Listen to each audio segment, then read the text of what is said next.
Chapter 13. Will's newfound heart-light power, which Nico still didn't understand, must have really drained him.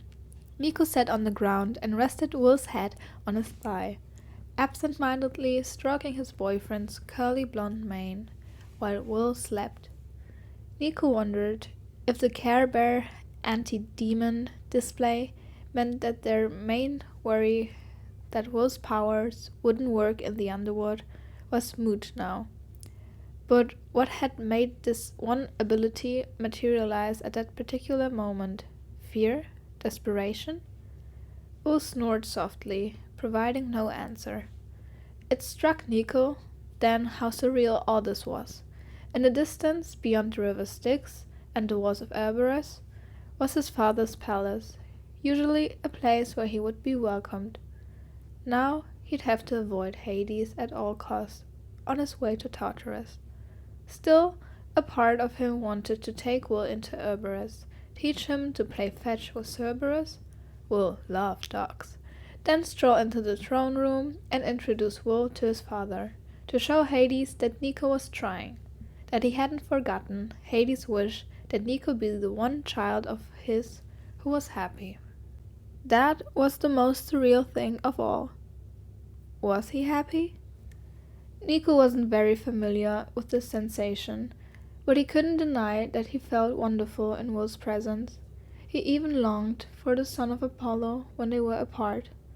A funny thing had happened as the two grew closer. Nico suddenly understood all those cheesy, sappy love songs he'd always hated. They'd always seemed like such a ridiculous exaggeration. And it wasn't only that, of course. He'd grown up in a time and place where people like him, well, they just didn't have long love songs. In a roundabout way, his experience in a Lotus Hotel had allowed him to end up here, where this was possible. Nico had a boyfriend. But that was the dichotomy of his life. The 70 years he'd spent at the Lotus Hotel had protected Bianca and Nico. But by then, they'd already lost their mother due to Zeus' rage, so it wasn't like Hades' plan were infallible. They'd had to move all over the country. They found Camp Half-Blood and friends, and then Nico experienced loss once again. Bianca taken from him. It was a constant pattern for Nico. Find some sort of solace and comfort, only to have it ripped away. Now here was solace in his lap, sleeping like a baby. What would come and tear him away? Nico wanted to believe it would be different this time. He wanted Will to understand and accept the darkness that was part of him. But he also wanted to be seen as a complex person who was more than that, not just a child of Hades. Still, how could Will understand if Nico couldn't understand it himself? He couldn't seem to escape the darkness any more than he could defeat Epialus. It always came back, always claimed him, always reminded him of who he was. Was it possible for him to choose a different destiny, or was he cursed to suffer every time he found a crumb of happiness? Nico reached out and grazed the scabbard of his Stygian iron sword.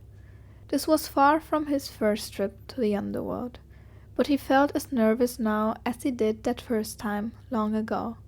He was thankful that Hades hadn't been the one trying to keep Nico and Will out of the underworld, at least. Nevertheless, something was coming for them. Someone down here didn't want Nico and Will to reach Bob. Someone called Mother.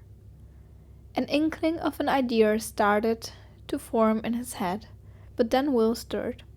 His eyes darted around and found Nico. "Hey." Will smiled. "My grumpy little ball of darkness." Just like that, Nico's brooding sense of doom evaporated.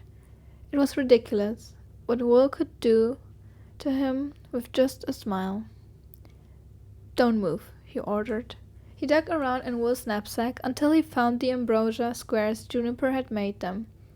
As he fed one to Will, he silently conceded that they had been a good idea. The color soon came back into Will's face, and he was able to sit up. Well, that was an experience. He wiped some crumbs from his chin, then gave Nico a guarded look. You okay? I'm perfectly fine, said Nico. So, are we gonna talk about it? Will's face flushed red. Do we have to? Then we got Care Bear.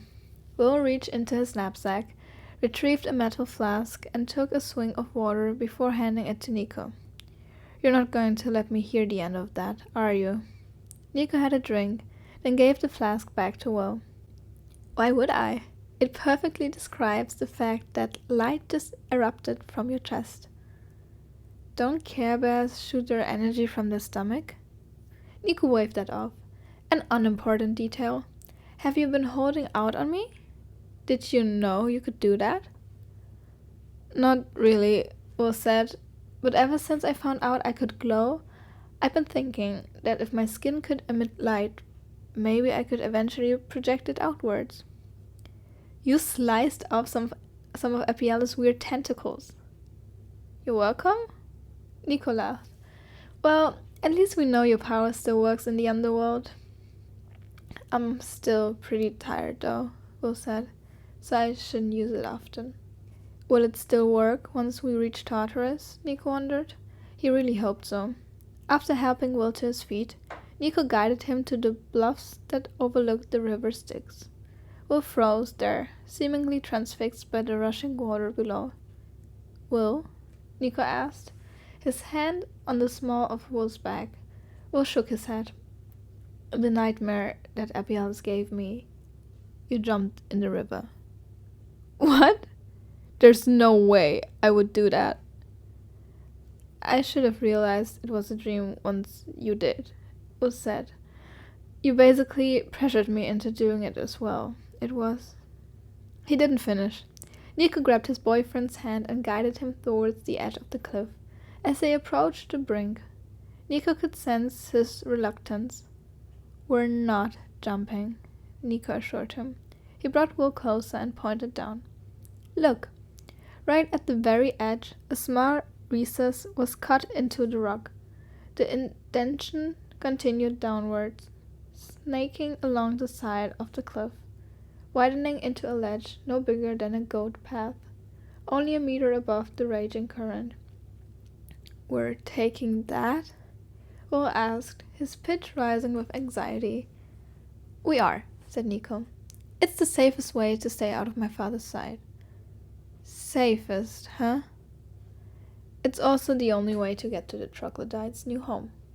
Will took a moment to survey the world before him.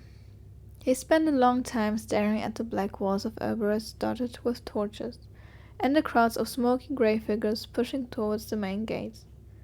So many dead people. Nico nodded. They have to go somewhere. Like I said, most will end up in Asphodel. They'll be bathed in the river Lethe, forget their mortal memories, then just wander around forever. And that doesn't disturb you? Asked Will. Not really, said Nico. Most of them wander through their lives anyway. It's what they choose. Nico could tell that Will wanted to say something else, but whatever it was, he kept it to himself. Nico reached into his own pocket. He touched the bronze coin he always kept there, a keepsake Will had given him as a token of his dedication. He wondered if Will's commitment would always be that durable, or if he would eventually decide that Nico was just too alien, coming from this realm.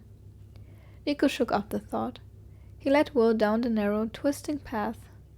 If either of them made one wrong move, it was entirely possible they might slip and fall into. Actually, Nico didn't really want to think about that either. Thankfully, it wasn't nearly as long a descent as their initial one from the doors of Orpheus. But as they hiked along the river, Nico worried about what would happen when they reached the troglodytes. He was sure his subterranean friends would help them get into Tartarus. He was also certain that whatever plan they concocted, it wouldn't be a pleasant experience for Will. They were still in the upper reaches of the underworld, and they'd already been nearly beasted by a shadow, squid nightmare demon with mommy issues. Once they reached the depths of Tartarus, things would get so much worse. Well, they just have to deal with that when the time came. Nico stopped often to allow his boyfriend to catch up on the trail. The first time this happened, Will seemed convinced that something was following them again. Nico saw nothing. Plus, the trail was so narrow that nothing of significant size could have hidden from them. I swear I heard little rocks falling down, said Nico, like something had accidentally knocked them over the edge. This didn't seem likely to Nico, given that the roar of the sticks would drown out most other noise, but he decided to humor Will and remain still for a minute. They both heard nothing. Nico shrugged. We're both on edge after Abialis and their nightmares. Don't let this place get to you. And you're sure we're not still in a nightmare? Nico inched closer and gave him a quick kiss. That feel like a nightmare? Will smiled. No. Correct answer. Now come on. Just stick close and watch your step. They stopped a few more times, though, because Nico kept getting ahead of Will. You're so good at this, Will said, his steps careful and controlled, while Nico was now walking backwards down the trail. How many times have you taken this trail before? Oh, a few. Will's eyes brightened like he just had an epiphany.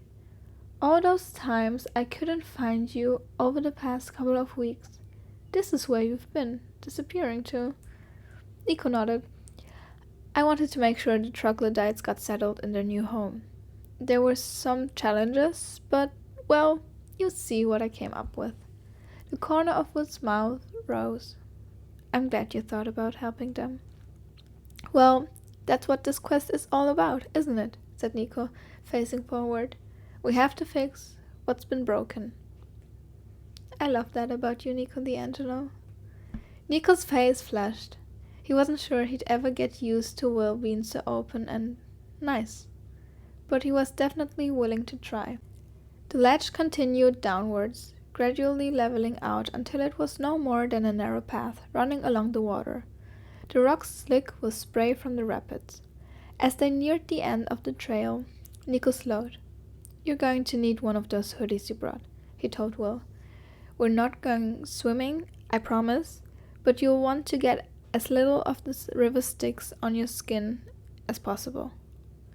Will didn't argue.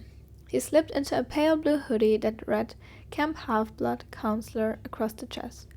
Nico pulled the hood on the collar of his leather jacket up over his head.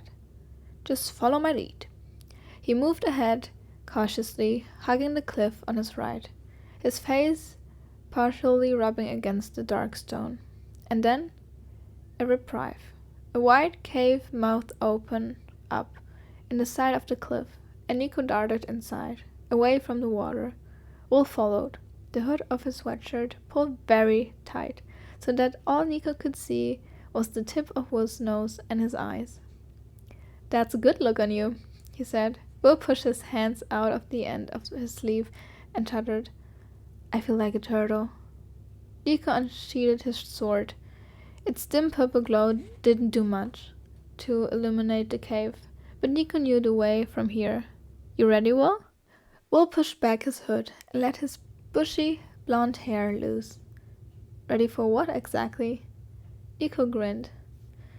Troglodytes, he called, his voice echoing deep into the cave.